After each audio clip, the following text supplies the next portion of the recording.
యమునా నదిలో స్నానం చేస్తుంటే హాయిగా ఉంటుంది కదూ. అవునవును. అలా చూడండి, కమలా వాళ్ళ అమ్మ వస్తున్నారు. ఏమిటి మీరిద్దరూ అక్కడే నుంచున్నారు? మీరు వచ్చి స్నానం చేయండి. పద కమలా, వెళ్ళి స్నానం చేద్దాం. ఏమిటి ఇంకా మీరక్కడ ముచ్చట్లాడుతూ నించున్నారు?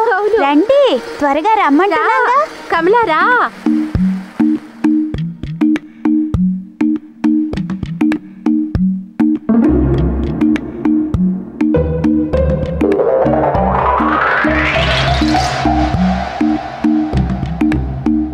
రా కమలా, త్వరగా రా. వచ్చి స్నానం చేయి కమలా, రా. ఏమిటి మీరు రోజు ఇక్కడికి వస్తుంటారా? మీరు రోజు కలిసొస్తూ ఉంటే ఎక్కడికి వెళ్తున్నారా అనుకునేదాన్ని. ఇక్కడికేనని ఇప్పుడు తెలిసింది.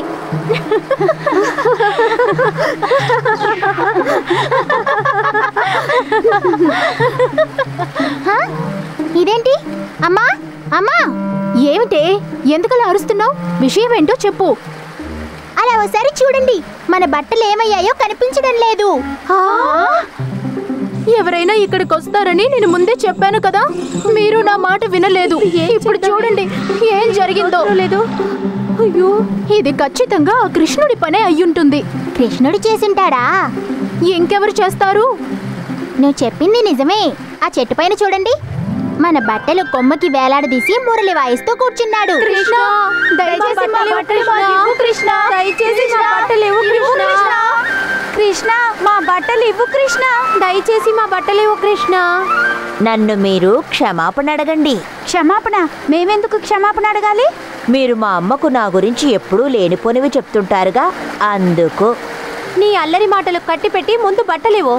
అయితే మీరిక మీదట నా గురించి మా అమ్మకు ఏమీ చెప్పవని మాటివ్వండి. కృష్ణ, ఏమిటి కృష్ణ ఇది? ఇలా చేయడం నీకు న్యాయమేనా చెప్పు? నువ్వు మంచివాడివి కదూ, ఇలా చేయకూడదు కృష్ణ. ఎంతసేపు ఇలా నీళ్ళలో ఉండమంటావు? చలిగా ఉంది కృష్ణ. క్షమాపణ అడగండి, లేకపోతే కృష్ణుడు బట్టలు ఇవ్వనే ఇవ్వడు. కృష్ణ, దయచేసి మమ్మల్ని అందరినీ క్షమించు. ఇక మేము నీ గురించి మీ అమ్మతో ఏమీ చెప్పాము. అలాగైతే చెవులు పట్టుకుని క్షమాపణ అడగండి. సరే, మమ్మల్ని క్షమించు కృష్ణ. కమలా, నువ్వు చెప్పడం లేదు. నన్ను కూడా క్షమించు కృష్ణ. ఏమిటిది? ఆశ్చర్యంగా ఉంది. కృష్ణుడు నన్ను అసలు చూడనే లేదు, నేను క్షమాపణ అడగలేదని ఎలా తెలిసింది? ఇకనైనా మా బట్టలు మాకు ఇవ్వు. తీసుకోండి. అమ్మయ్య, అమ్మయ్యా, ఎలాగోలా మన బట్టలు మనకి ఇచ్చేశాడు. క్షమాపణ అడగకుంటే మనల్ని అల్లరి పెట్టుండేవాడు. తన చిలిపి చేష్టలు వాళ్ళ అమ్మతో చెప్పడం వల్ల ఎంత పని చేశాడో చూడండి. తను ఎంత అల్లరి చేసినా మనం కృష్ణుని చూడకుండా ఉండలేకపోతున్నామే. తను ఏం మాయ చేశాడో ఏమో.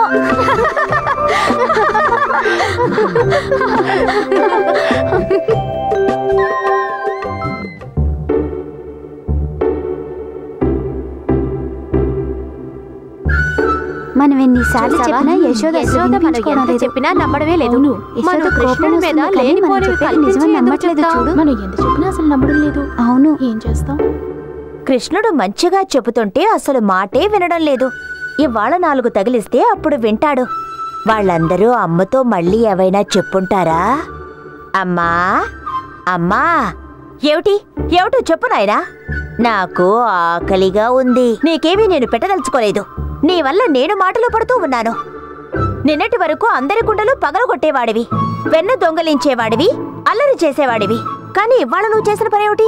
ఆడవాళ్ళు స్నానం చేస్తుంటే వాళ్ళ బట్టలు దాచిపెట్టావట. నేనా పని చేయలేదమ్మా. ఇక నువ్వేం చెప్పినా నేను వినదలుచుకోలేదు.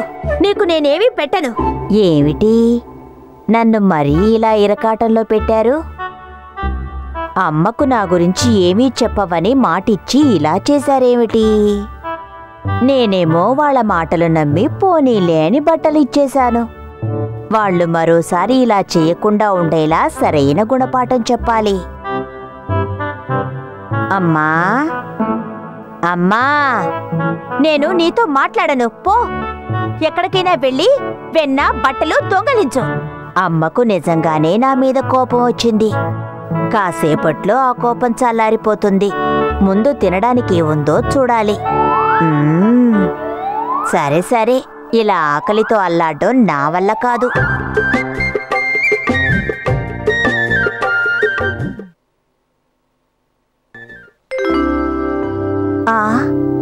అలిగి వెళ్ళిపోయాడా? పాపం, నేను అనవసరంగా తిట్టాను. కాస్త మందలించి చెప్పుండాల్సింది. ఆకలిగా ఉందన్నాడు, ఏమీ పెట్టలేదు.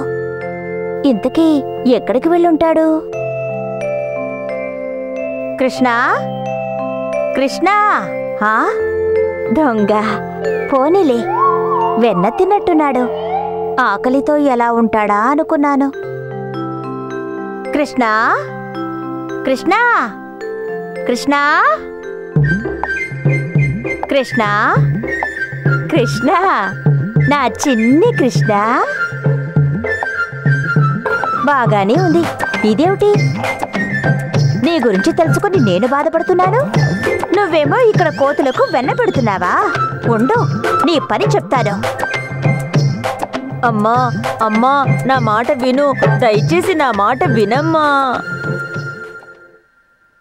ఇక నువ్వు చెప్పిన మాట నేను ఏదీ వినదు. ఓర్పుకు కూడా ఒక హద్దుంది. నిన్ను నలుగురు 4 మాటలంటుంటే నాకెంతో బాధగా ఉంది. ఇక నువ్వు ఎలాంటి అల్లరి పనులు చేయకుండా ఉండేలా నీకు బుద్ధి చెప్పాలి.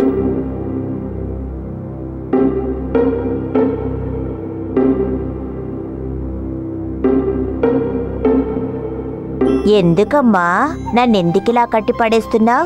నువ్వెప్పుడో నీ ప్రేమతో నన్ను కట్టిపడేశావుగా. ఇలాంటి మాటలు విని నిన్నసలు ఏమీ అనలేకపోతున్నాను. అందుకే నీ అల్లరి ఎక్కువైపోతోంది. నేనొచ్చి నీ కట్లు విప్పేంత వరకు నువ్విలాగే ఉండాలి, తెలిసిందా? కట్లు విప్పుకొని పారిపోకూడదు, ఇలాగే ఉండాలి. అలాగేనమ్మా, నువ్వు చెప్పినట్టే వింటాను.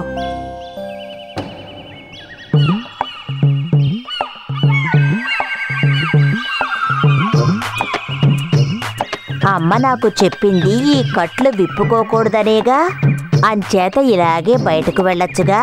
అన్నయ్య, వసంతుడు, భవాని అందరూ ఆడుకుంటూ ఉంటారు. నేనెందుకు ఇక్కడుండాలి? నేను వెళతాను. కృష్ణ, ఏమిటి కృష్ణ ఇది? నిన్నెవరిలా కట్టేశారు? అమ్మే కట్టేసింది. అది నిజమేలే. మీ అమ్మ కాకపోతే నిన్నిలా కట్టేయడం ఎవరికి సాధ్యం? ఎందుకలా అంటున్నావు? నువ్వు నన్ను కట్టేయొచ్చు. ఎవరు? నేనా? అవును, నేనంటే నీకిష్టమేగా. అవును, ఇష్టమే. ఎవరైతే నన్ను మనసారా ప్రేమించి ఆరాధిస్తారో వాళ్ళందరూ నన్ను కట్టిపడేయొచ్చు. ఆ కట్టు నన్ను విప్పమంటావా కృష్ణ? వద్దు భవానీ, ఇది అమ్మే వచ్చి విప్పాలి. ఏమిటి?